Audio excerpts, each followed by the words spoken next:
ẹ̀fún àbẹ́ẹ̀dì ọmọ nàìjíríà yìí lùyàwó ẹ̀ pa nílùú òyìnbó èyí lohun tó ló ṣe.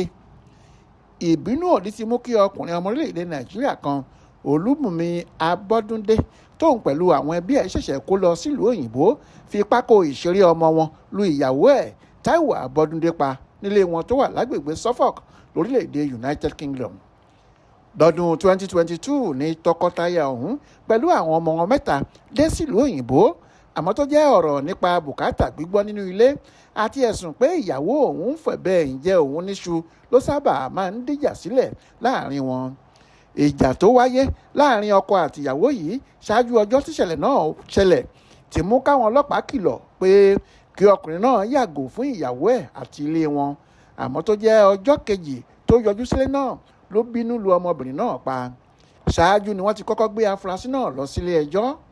agbèfọ́ba Simeon Spence sì sọ fún adájọ́ pé àwọn ọlọ́pàá tó ń ṣọ́ ọ̀gbẹ́ni Abọ́dúndé lẹ́yìn tí wọ́n ní kó yàgò fún ìyàwó ẹ̀ gbọ́ gbàgbàgbà nínú ilé náà ṣùgbọ́n kí wọ́n tó ríbi wọlé nǹkan ti yíwọ́ ó ti fìbínú lu obìnrin náà pa. nírọ̀lẹ́ mọ́ alẹ́ ọjọ́ náà ni wọ́n gba béèlì ọkùnrin yìí tí wọ́n sì tú sílẹ̀ pẹ̀lú ìkìlọ̀ pé kó yẹra kúrò nílé wọn náà kí ó má sì ṣe dé sàkání ìyàwó rẹ̀. ṣùgbọ́n lẹ́yìn tí ọkùnrin yìí parí iṣẹ́ alẹ́ tó ń ṣe lọ́wọ́ ní Tesco láì fi ti ìkìlọ̀ àwọn ọlọ́pàá ṣe ilé tí wọ́n ní kò gbọ́dọ̀ dé yìí ló mórílé pẹ̀lú àwíjàre pé òun fẹ́ lọ mú fóònù òun níbẹ̀ ni. ní nǹkan bíi aago 9:19 láàárọ̀ ọjọ́ náà ni àwọn ọlọ́pàá méjì dé sílé wọn láti gba àkọsílẹ̀ nǹkan tó ṣokùnfà ìjà tí wọ́n jà lálẹ́ àná àmọ́ tó jẹ́ pé gbàgbàgbà ni ariwo tó gba inú ilé wọn kan táwọn yẹn ń gbọ́ láti ìta tí wọ́n wà. ìṣẹ́jú 35 lẹ́yìn rẹ̀ ìyẹn ní aago 10 àárọ̀ kù ìṣẹ́jú 5 ni àwọn ọlọ́pàá méjèèjì tó ríbi jálẹ̀kùn wọlé lẹ́yìn tí wọ́n ti gba àṣẹ lọ́wọ́ ọ̀gá wọn. níbẹ̀ ni wọ́n ti bá òkú obìnrin ẹni ọdún 41 yìí nílẹ̀ẹ́lẹ̀ lẹ́gbẹ̀ẹ́ ẹnu ọ̀nà àti wọlé wọn tó ti ṣe ṣàkàṣàkà. àyẹ̀wò ikú tó pa olóògbé fi hàn pé níṣe lọkùnrin náà ti kọ́kọ́ fún un lọ́rùn títí tó fi ṣubú lulẹ̀ lẹ́yìn náà ló bẹ̀rẹ̀ sí í gùn ún mọ́lẹ̀. pákó ìṣeré táwọn èèyàn máa ń gbẹ́sẹ̀ lé láti fi rìn káàkiri skateboard tó jẹ́ tàwọn ọmọ ẹ̀ ló kúkú wá fi lù ú pa.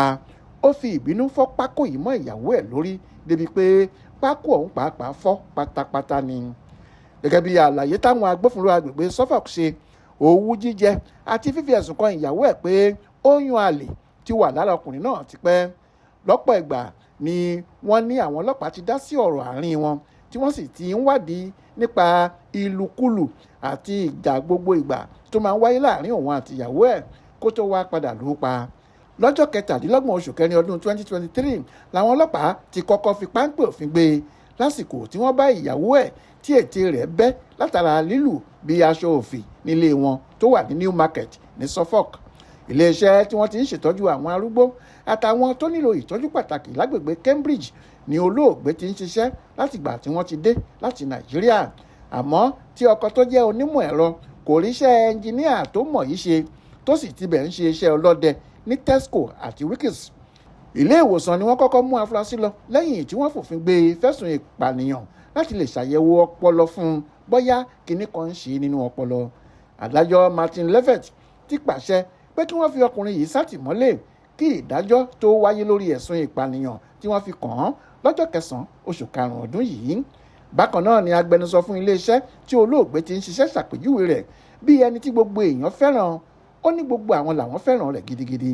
wọ́n wá gba àdúrà pé Ọlọ́run yóò dúró ti àwọn ọmọ àti ẹbí tó fi sílẹ̀ lọ. Monísọ́lá Sàká ló ṣàkójọpọ̀ ìròyìn ọ̀hún fún Aláròyé online television.